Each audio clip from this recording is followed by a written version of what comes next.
You really think Matt Hancock was useless, sir? Why didn't you sack him? That's the question that will now plague the Prime Minister after his former chief aide, Dominic Cummings, reignited his bitter war of words with the government. Is this now just a vendetta, Mr Cummings and Mr Hancock? Today, in a 7,000-word blog, he included WhatsApp conversations he had with the Prime Minister about the Health Secretary.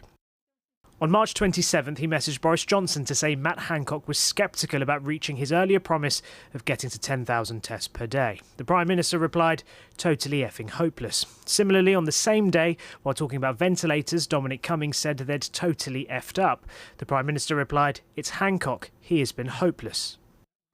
But is that a fair assessment of the Health Secretary? Were you hopeless, Mr Hancock? I don't think so. He doesn't think so. The latest revelations were intended to support the claims that Dominic Cummings made last month when he appeared in front of MPs. I said repeatedly to the Prime Minister that he should be fired. Labour say the latest messages demonstrate the failures at the heart of government.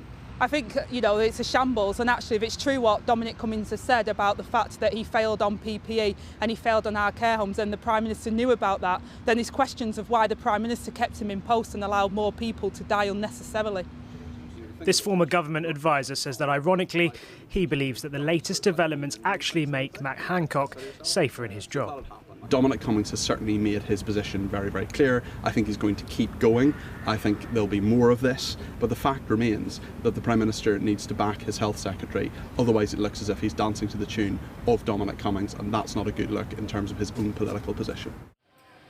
Downing Street wouldn't engage with any of Mr Cummings' allegations, but did say the Prime Minister has full confidence in the Health Secretary. The focus at the moment, they say, is getting us through the pandemic and back to normality. Shihab Khan, News at 10, Westminster.